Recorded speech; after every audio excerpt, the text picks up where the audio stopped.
हर देश की सरकार अपनी जनता की आकांक्षाओं और उम्मीदों को पूरा करने के लिए अलग अलग तरीके का प्रयास करती है, लेकिन यह भी बहुत महत्वपूर्ण है कि जैसे जैसे जनता की अपेक्षाएं बदलती है वैसे वैसे शासन की भूमिकाओं में कार्यरत लोगों के कौशल भी बदलने चाहिए, ताकि जनता की जो मांग है, जनता की जो अपेक्षा उम्मीद है, आधुनिक समय के अनुसार उसको पूरा किया जा सके।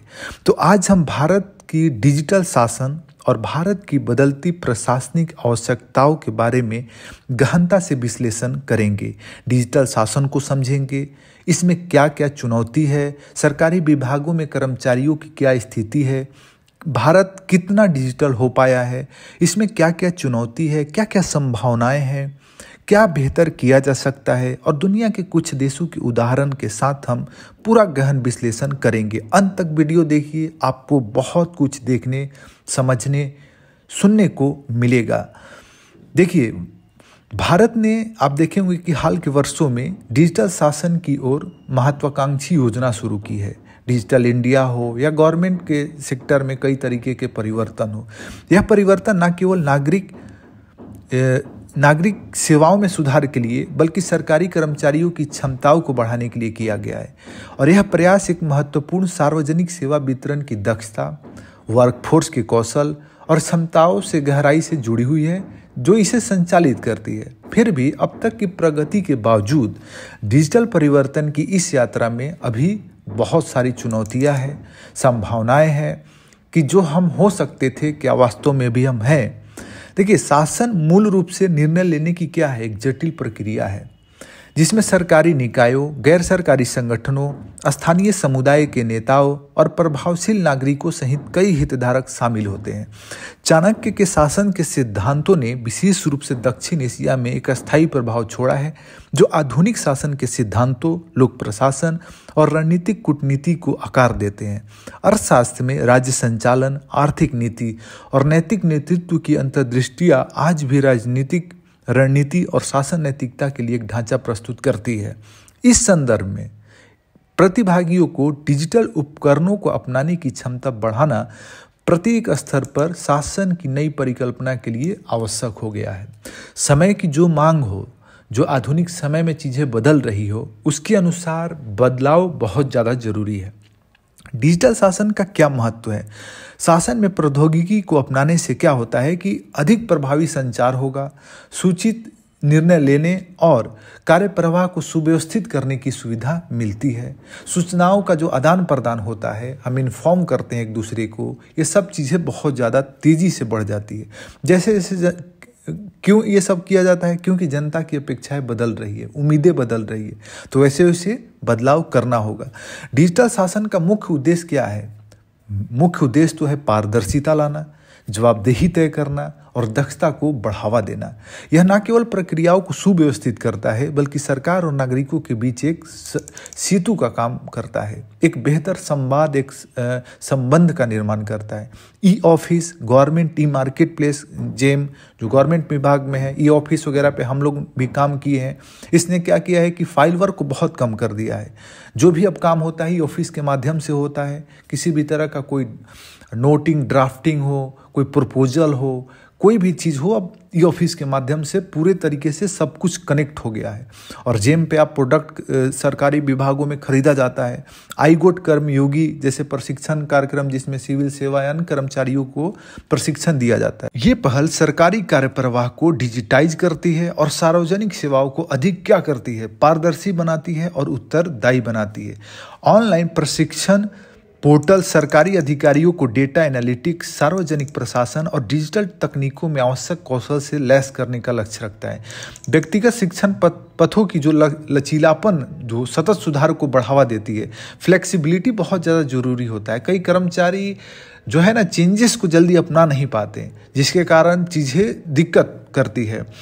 तो ये चेंजेस बहुत ज़्यादा जरूरी है ताकि अनुकूलनशीलता हो सके और सफलता मिल सके किसी भी क्षेत्र में। इस तरह ई ऑफिस पहल, जैसा कि हमने पहले बताया कि इस पर हमने भी काम किया है और ये डॉक्यूमेंटेशन को कम कर दिया है, जो कि हम लोग फाइल वर्क में जो करते हैं हार्ड कॉपी में, तो ई ऑफिस पहल ने सरकारी कार्यप्रवाह को डिजिटाइज किया है, जिससे कागजी कार्य पर निर्भरता क्या हो गई, कम हो गई है और परिचालन दक्षता में वृद्धि हो गई। फाइल प्रबंधन, कार्यप्रवाह और शिकायत निवारण को स्वचालित करके यह पहल वास्तविक समय संचार और पारदर्शिता को बढ़ाती है। एक अन्य पहल है जैसे कि जेम का मैंने बताया था, गवर्नमेंट ई मार्केट प्लेस, जहां से खरीद प्रक्रियाओं का ऑनलाइन क्षेत्र में परिवर्तन और प्लेटफॉर्म है जो कि महत्वपूर्ण भूमिका निभाता है। डिजिटल शासन ने विभिन्न स्तरों पर सुधार किए हैं, जैसे प्रशासनिक दक्षता को बढ़ाया है, कागजी कार्य की आवश्यकता को कम करके समय और संसाधन की बचत किया है और कार्य में तेजी लाया है, पारदर्शिता को बढ़ाया है, नागरिक की सहभागिता, नागरिक अब डायरेक्ट कनेक्ट कर सकते हैं अपने आप को और जिम्मेवारी ठहरा सकते हैं कि आपने मेरे कार्य को क्यों नहीं किया, त्वरित क्यों नहीं किया। लेकिन देखिए, इन सब के बावजूद भारत के डिजिटल शासन के समक्ष अभी बहुत ज़्यादा चुनौतियां हैं। जैसा कि मैंने पहले बताया कि हमारे कई सीनियर कलीग्स हैं जो कि हमने देखा है कि वो चेंजेस को जल्दी अपना नहीं पाते हैं, डिजिटल जो भी चेंजेस आते हैं उसको जल्दी अपना नहीं पाते हैं। तो इसलिए जरूरी क्या है, प्रशिक्षण और कौशल विकास की चुनौती अभी भी हमारे देश में है। तो कार्यबल के कुछ वर्गों में परिवर्तन के प्रति क्या है, प्रतिरोध एक ठोस चुनौती है। जैसा कि मैंने पहले बताया, नौकरशाही संरचनाएं कभी कभी धीमी गति से अनुकूलित होती है और कर्मचारियों के बीच उत्साह और तत्परता के अलग अलग स्तर होते हैं। कुछ कर्मचारी अपना लेते हैं, कुछ नहीं अपना पाते हैं, जबकि कुछ नई तकनीकों को जल्दी अपना लेते हैं और अन्य को डिजिटल परिदृश्य को प्रभावी ढंग से नेविगेट करने के लिए अतिरिक्त प्रशिक्षण और समर्थन की आवश्यकता पड़ेगी। और ये बहुत जरूरी है क्योंकि सभी कर्मचारी एक टाइप से नहीं हो पाते हैं। कुछ लोग आलसी होते हैं, कुछ लोग बहुत एक्टिव होते हैं, कुछ लोग औसतन एक्टिव होते हैं। तो सभी के लिए अलग अलग तरीके की व्यवस्था करना पड़ेगा। डिजिटल शासन के सफल कार्यान्वयन के लिए सरकारी कर्मचारियों को नई तकनीकों में प्रशिक्षित करना अनिवार्य है, जैसे कि iCode कर्मयोगी जैसे प्लेटफॉर्म। उसके बाद डिजिटल विभाजन भी एक बहुत बड़ी समस्या है। जैसे गाँव के और पिछड़े इलाकों में जो भी सरकारी व्यवस्था है वहाँ पे अभी भी इंटरनेट, डिजिटल उपकरणों की कमी है और कर्मचारी कहीं ना कहीं आप देखेंगे कि डिजिटलाइज खुद को पूरी तरह से नहीं कर पाए हैं।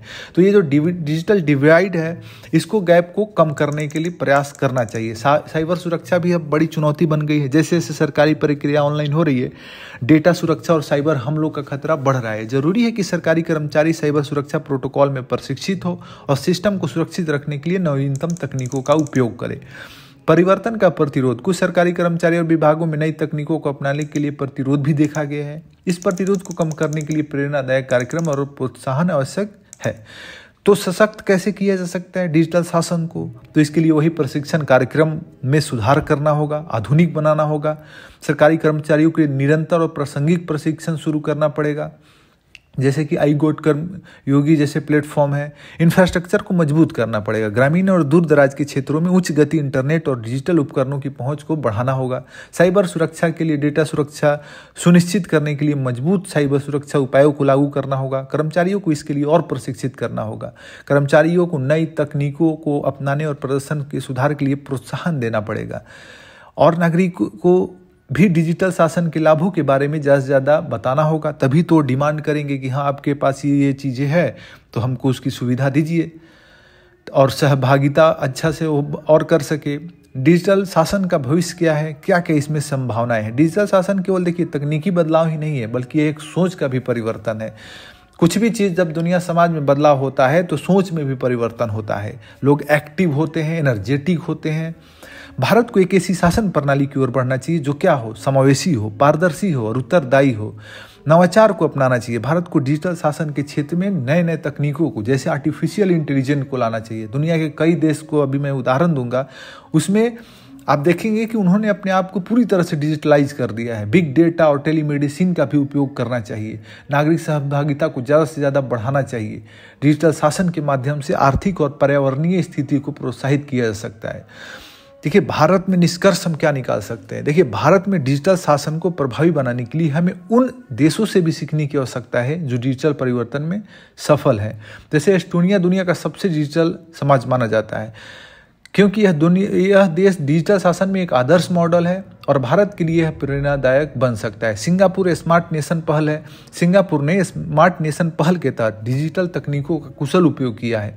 यह पहल न केवल शासन बल्कि नागरिकों के जीवन को भी डिजिटल तरीके से बदलने पर केंद्रित है। अमेरिका, जिसे डिजिटल सेवाओं का लोकतंत्रीकरण किया है, उससे भी हम बहुत कुछ सीख सकते हैं। आप चीन में देखेंगे कि डिजिटल तकनीकों का उपयोग न केवल शासन के लिए बल्कि अपने आर्थिक और सामाजिक ढांचे को बदलने के लिए भी किया है। तो डिजिटल शासन कह सकते हैं कि भारत के प्रशासनिक ढांचे में एक क्रांतिकारी बदलाव का प्रतीक तो है, लेकिन इसे प्रभावी बनाने के लिए तकनीकी और सामाजिक दोनों दृष्टिकोणों से बदलाव की आवश्यकता है। यदि इसे सही तरीके से लागू किया जाए तो यह न केवल सरकारी कार्यप्रणाली को अधिक पारदर्शी और उत्तरदायी बनाएगा, बल्कि नागरिकों को एक बेहतर और समावेशी भविष्य भी प्रदान करेगा। दुनिया के विभिन्न देशों के उदाहरण से स्पष्ट हो जाता है कि डिजिटल शासन के लिए एक मजबूत बुनियादी ढांचा, सशक्त नीति और डिजिटल साक्षरता आवश्यक है। भारत को अपनी चुनौतियों के अनुरूप इन वैश्विक मॉडल को अपनाना चाहिए। भारत जैसे विविध और विशाल देश में डिजिटल शासन को सफल बनाने के लिए स्थानीय समस्याओं का समाधान और वैश्विक सर्वोत्तम प्रथाओं का समावेश ही सही रणनीति होगी।